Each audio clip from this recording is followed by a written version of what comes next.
Good afternoon, everyone. Good afternoon. Please sit.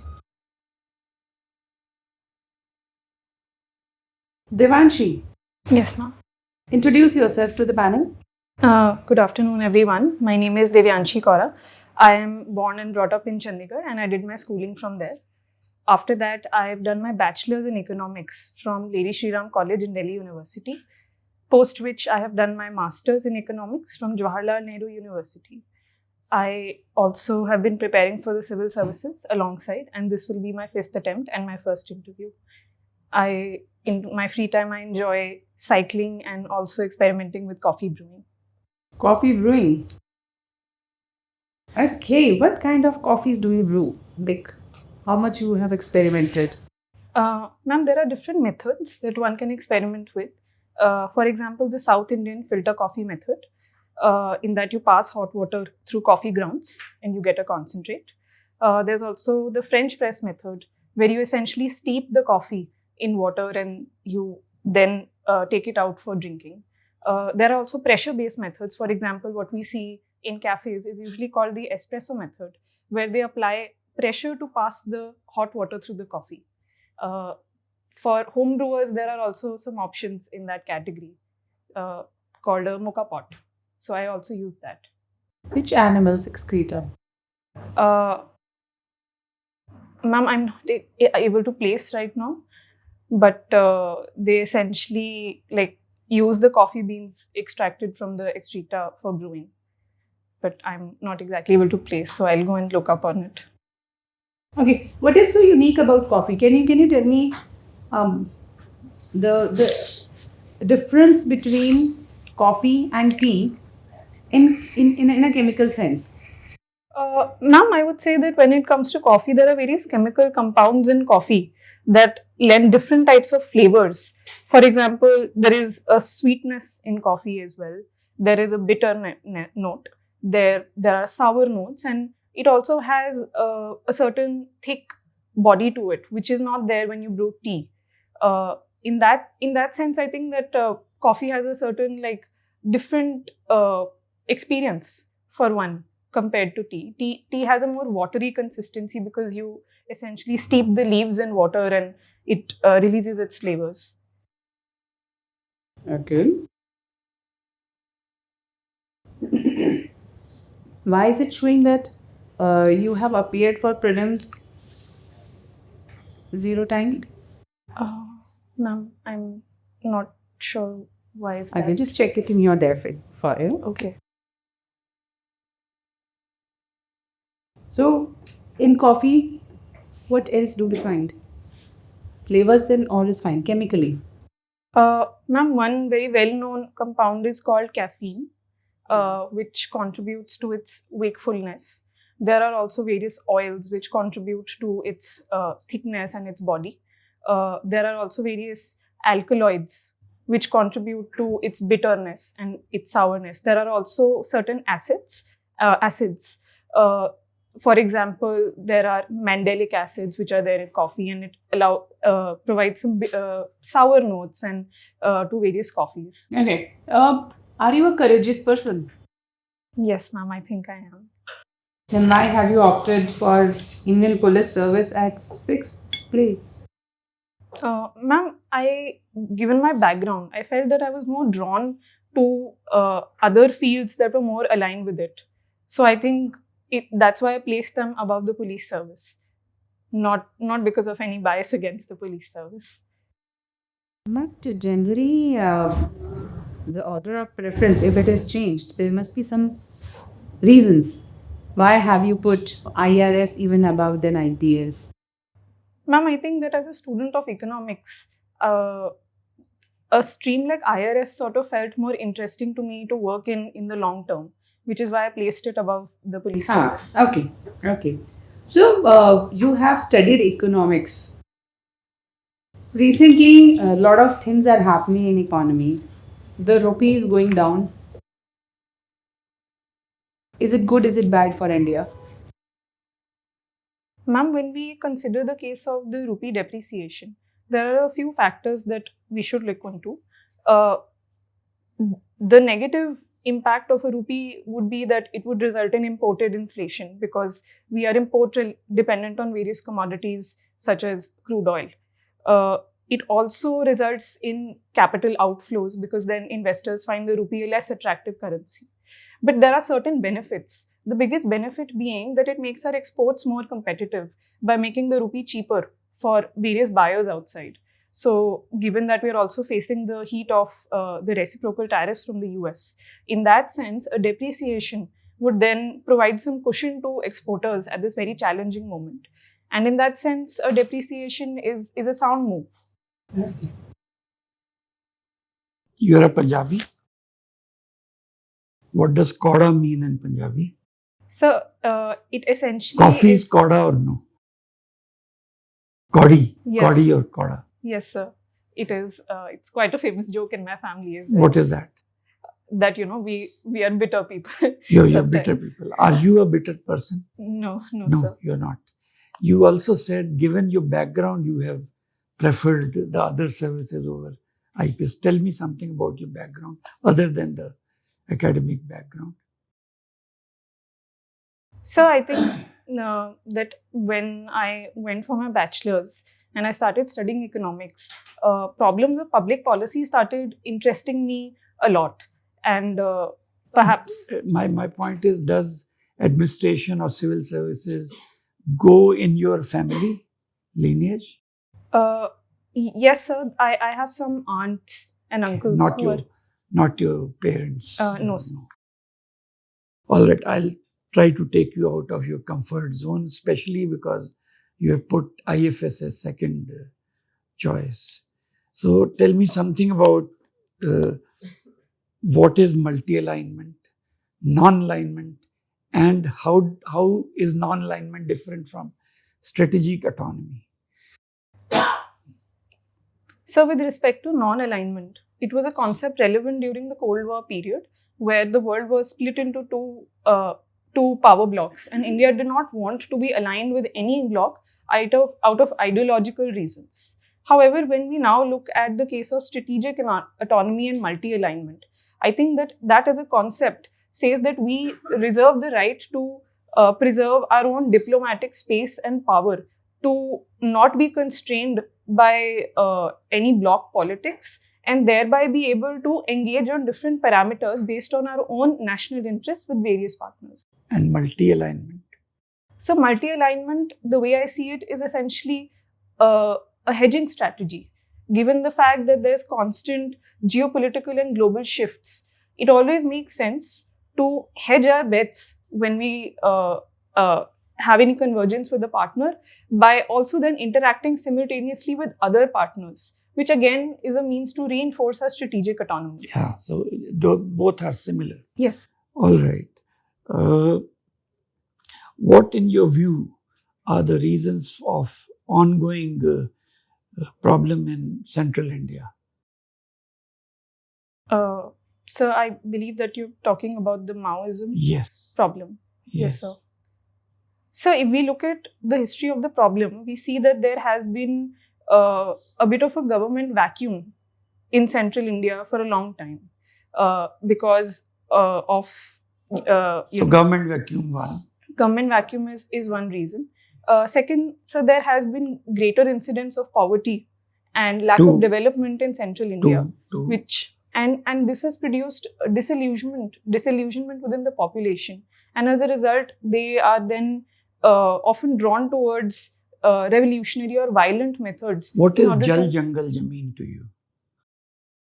So when we talk about Jal Jangal Zameen, it essentially means that there is a conflict between the tribal right to livelihood and land in their indigenous ways versus the needs of a growing, developing economy with respect to having access to resources. So do you think that this Jal Jangal Zameen is the main cause rather than development?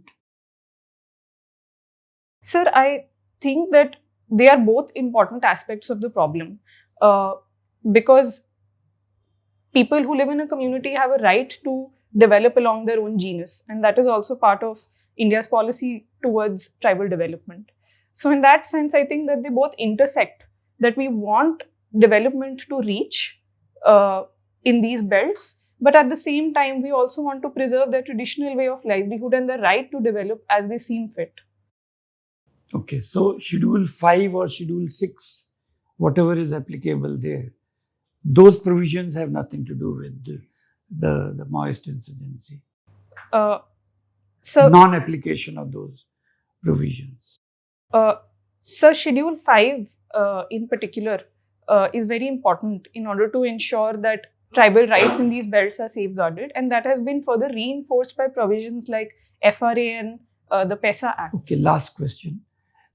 Is pollution in Chandigarh as severe as in Delhi? No, sir, it is not as severe, Okay. but it is definitely a growing concern. What could be the causes of this pollution? In India, we have almost every city rated as most polluted in the world.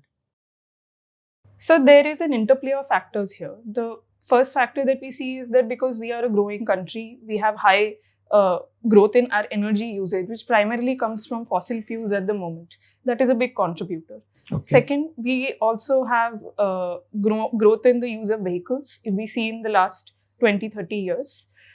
So transport, energy use, and thirdly, we also have seen the localized problem of stubble burning, which contributes. This combined with the geography of North India, which has a bowl-shaped topography with winter winds trapping pollutants under an inversion layer. But then cities as far as Lucknow, Banaras, they're all equally polluted. Yes, sir, because if we look at the geography of the entire Indo-Gangetic belt, the entire belt suffers from this challenge. Devyanshi, you are from Chandigarh. Chandigarh is the capital of both Punjab and Haryana. Yes. What is the rationale behind it? So, when Punjab and Haryana were split in 1966, the rationale was that Haryana does not have any capital state, which could then house its secretariat and allow for its administration to proceed. Which is why, as an interim measure, Chandigarh was made the capital of both states. When it was established? So, Chandigarh was established in 1952. And who's the architect of Chandigarh? So, it is Le Corbusier. Okay, what is so specific about Chandigarh? It's considered one of the beautiful cities, was considered rather. What is specific about it? So it is one of the first planned cities of India, and because of that, it has been planned in a way to account for all sorts of resident and citizen needs, which is why it has a very high degree of livability in it. And that's why it has often been considered as one of the best cities in Chandigarh. Okay. Okay, I take you now to DJU and GNU. You have been a student of Delhi University as well as Jawaharlal University. Can you tell me the basic difference and the basic difference of environment between Delhi University and Jawaharlal University? So I think first is the structure. Delhi University typically has various colleges affiliated to it, whereas in JNU, a single campus houses most of our centers and departments. So there is, I would say, that greater interconnectivity in JNU that way. Second is that, sir, all centers, all the colleges in Delhi University also have their own student unions and political bodies, whereas in JNU, we have one common student union and not specific bodies for various centers. So, thirdly, a difference that I found was in terms of how the syllabi is set. In Delhi University, for example, there is one central committee which determines the syllabus for all colleges, whereas in JNU, the academic syllabus is determined by the centers themselves. Okay. There have been allegations or general view that JNU is left-oriented. What do you think? What are your views on it? So, from my experience in the university, I felt that it allows for all strands of political thought to have a free flow and an open debate. Further, if we see that the university has contributed to various diplomats, civil servants, politicians in the country as well as across the world. So I think that sometimes it can be unfair to charge that JNU has only a left strand. Okay, very good. Okay, one last question. Devyanshi, what are the 3 qualities a civil servant should have? Sir, I think the first is that they should be diligent and hardworking. They must be willing to contribute to the best of their capacities towards that job. So, second is integrity, that they must be able to, that they must have the right set of moral values to do that job because they wield a lot of power and authority. Third, I think, would be empathy, because any civil servant deals on a daily basis with many citizens and people who are going through multiple challenges, and they must be able to see those challenges and understand them and hence have the will to solve them. Okay. How will you define integrity?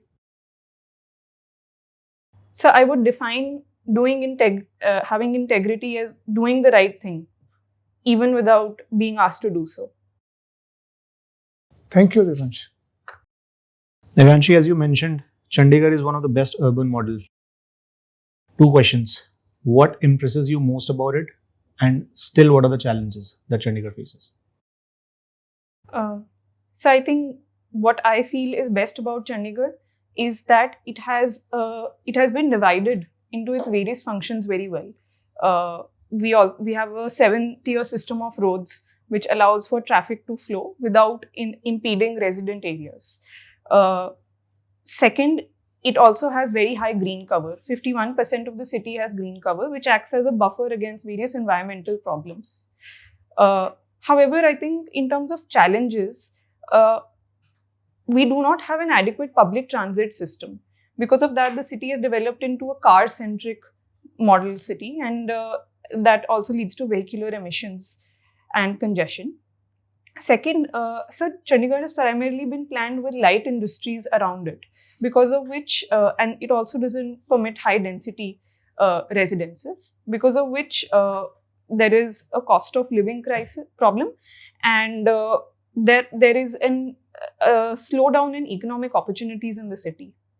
Okay. Chandigarh being an UT, what do you think are the challenges that a UT faces as compared to a state? So, for example, if we look at, first of all, there is no uniform model for a UT. So, there are multiple models, and sometimes that can lead to a bit of confusion, I think, for people who live in those areas. Secondly, I think that because there is no local government there is local government, but they do not have their own provincial governments or state governments in some UTs, that can lead to a bit of a lack of representation in that sense.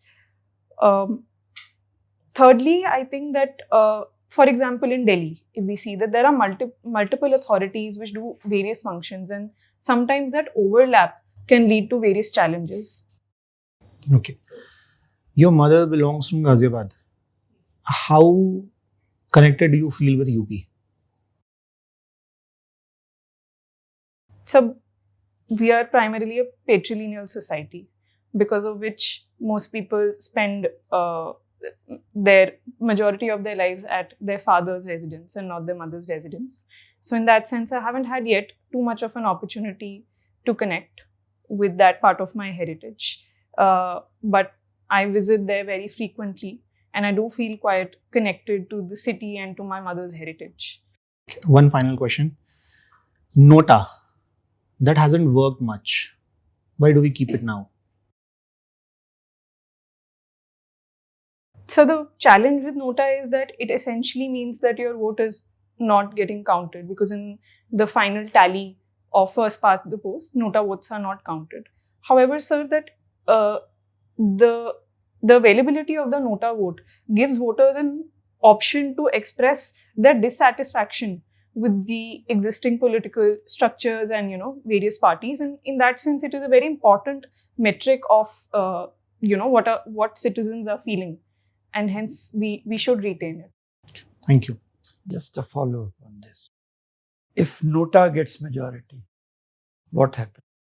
Sir, if Nota gets majority, even then, within the minority votes, the individual who crosses the first past the post gets elected. No, Nota is higher than all.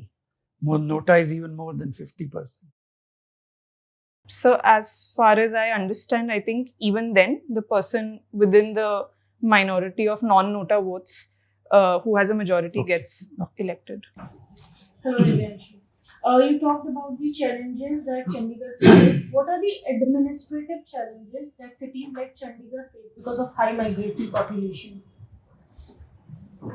Ma'am, the first problem that they face is of land encroachment, which results in a lot development of slums, which in turn results in a strain of various public services like electricity, water, housing.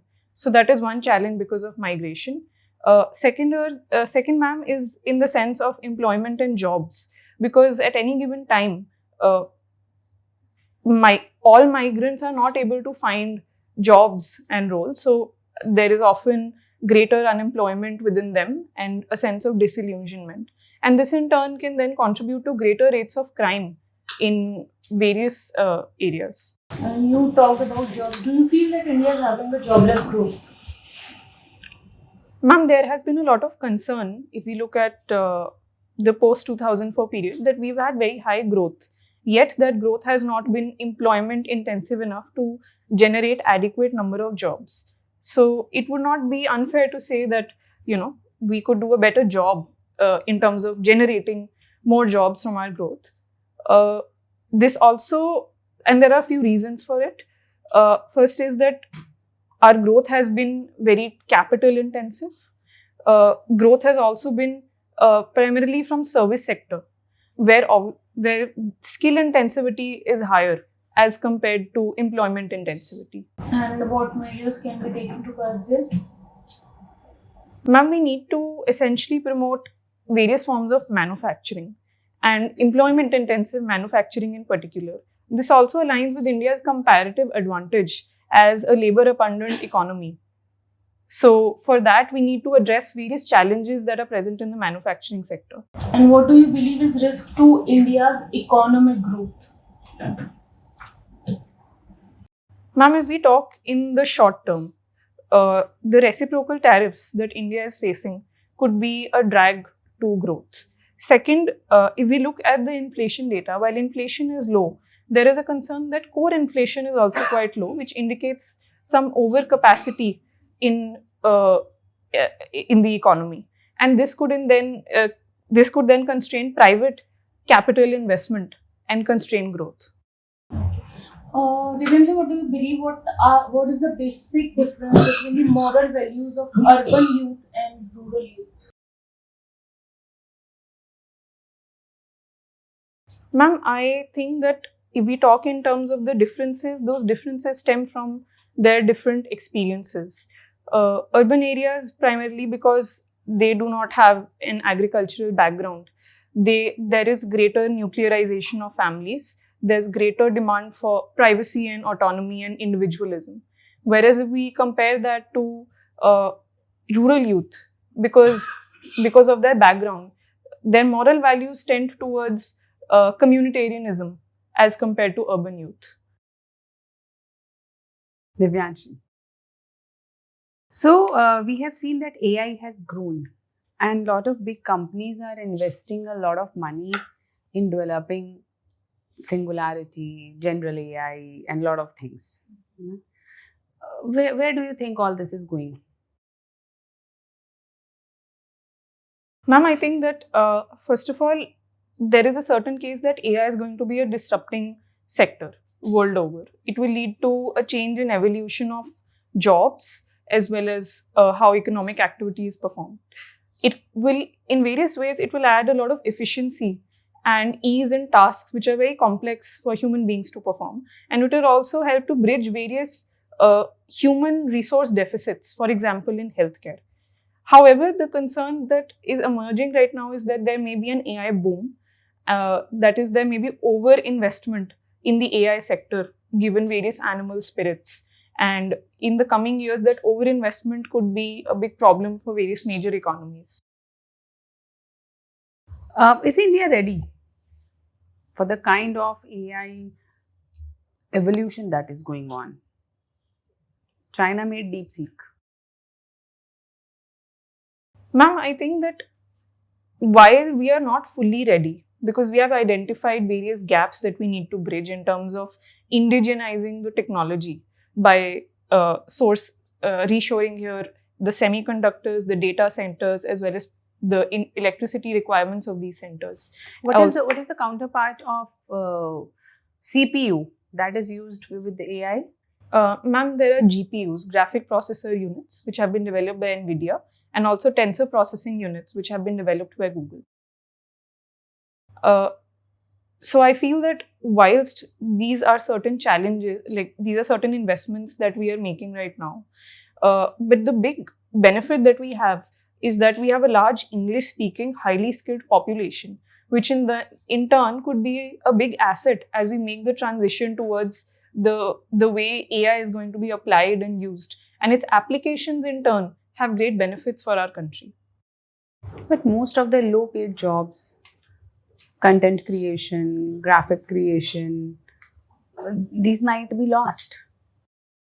Yes, ma'am, and I do believe that that's an important concern that we need to address, that we need to retrain and reskill our workforce in order to deal with this disruption. Because it's also true that whether we like it or not, this disruption is going to happen. What we must focus on is how we can prepare best to not lose employment and jobs because of it. Have you heard about LLMs? Yes, ma'am, large language models. What are exactly those? Ma'am, essentially, I'm not very well versed with it, but I can attempt if you allow me. Large language models are the basis of various AI models that are now being developed by the frontier companies, which allow them to train their data sets using these large language models to develop the final AI applications that are used. Okay, so if you had to choose an ally, Russia or US?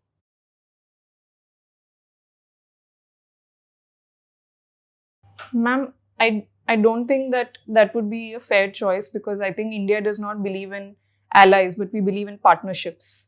So, but were we to choose then a partner, I would say that it would be the US, because there are multiple parameters of convergence that we now have with the US as compared to Russia.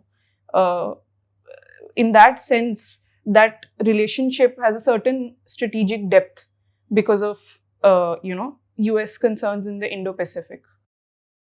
Okay. And what do you think about Russia and China? Ma'am, as we know that Russia and China have declared a partnership without limits. In that sense, because we have certain hostilities with China, and China is also an emerging global power, there could be certain risks because of that partnership, which may emerge in our relationship with them. But we all have heard about that there are no permanent friends and no permanent enemies in diplomacy. But do you really think that this is true? Yes, ma'am, I do think that is true, and that is not just true for India, but it is true for all nations. For example, if we look at how US national policy is evolving, they also recently released a national security document, which shows that their interests are increasingly changing. Their perception of Europe as well as Russia are both undergoing a change. So I do believe that there are only permanent interests. So my last question to you, who do you model as a better leadership model? A lion's leadership or an elephant's leadership?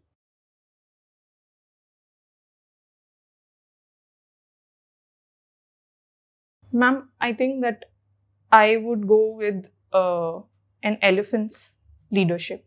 Why? Because I think that because they are also matriarchal, so I also think that they stand apart, and in that sense, but also that they care for their young for a significant period of time, and they bear that burden, and I think that's very admirable and respectable. Okay. So do you think that we should move towards a matriarchal society? Ma'am, I think that we should move towards a society that does not privilege either gender. that treats them at par and at parity. We know that's not possible. If there are two, someone or the other will get some preference or some advantage. So, do you think that the society may be a better place if it was not patriarchal but matriarchal? Ma'am, I think that any society which privileges one group over the other will eventually end up facing problems and challenges, whether it's a patriarchal society or a matriarchal society, because tendency to abuse power is not gender dependent. So I don't think that we should think of it in that terms. Thank you, Devyanshi. Your interview is over. You can.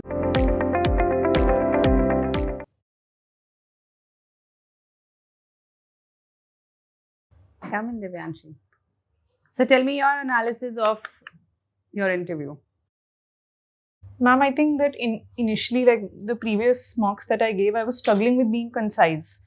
So my focus in this mock was to be more concise and precise with my answers. And I think that I was able to do better in that. Yes. You were concise and precise.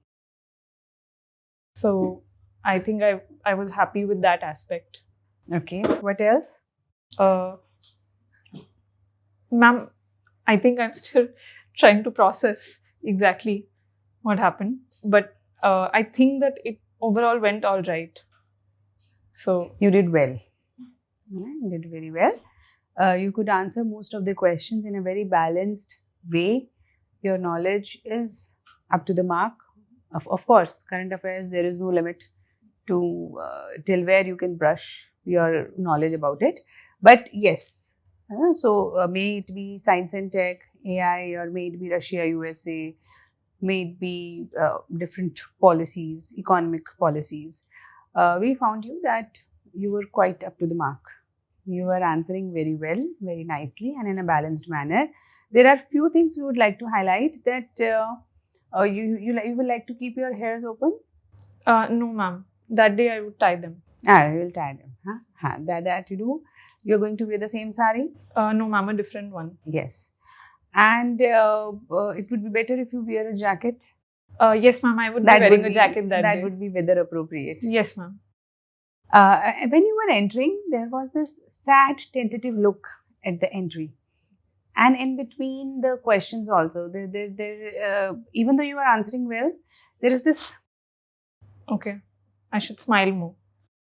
It's not about smiling. You may be not smiling, but the facial expression must need to be very enthusiastic, interesting, and bold. You'll get the recording. Just watch it.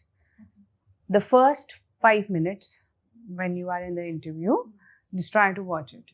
So, because the time is very limited with the interviewers, so your facial expression, your body language, they all speak big volumes. So we have to work on them also. Apart from that, you are using some slangs here and there. You have said twice. And we can avoid it because it's formal conversation. Anything you want to ask? Ma'am, I think that I'm sometimes scared of situational questions. For example, you asked me the elephant versus lion question, and I felt that I was like blanking out a bit. What would be your advice or recommendation? How to take those questions? You are a sufficiently logical person. Even if somebody chooses lion, they're not wrong. If somebody chooses elephant, they're not wrong. Lions mean more leadership, maybe talent, strength. Elephant is more teamwork. You just have to find the right reasons. And you could find the right reasons for choosing a lion, for choosing an elephant. So don't worry about it. The more you feel stressed in a situational question, the less content you will have. And less you are scared of it, the more you will have it. So maybe you can practice a few at your home, and if you find any problem, you can drop a message on my WhatsApp number. If there is a problem, we'll solve it. God bless. To add to what she said, 3 questions you tackled all right. One on JNU, DU, one on Maoism, one on elephant. Elephant mein you brought in the aspect of matriarchy. Whereas teamwork now, you just now said, is more important. Secondly, JNU probably the import of his question was about the academic environment of things. You spoke that later after he gave a follow-up questions. So you must get to the crux. For Maoism, Jal Jangal Jameen is the main grievance. You spoke at the end after it was. So get the import of the question in your mind first. You may think for a moment and then. Maybe the structuring could be better. Priority. Yes. Sorry. Yes. Okay. Say the most important thing first. Thank you, ma'am. Thank you, sir. God.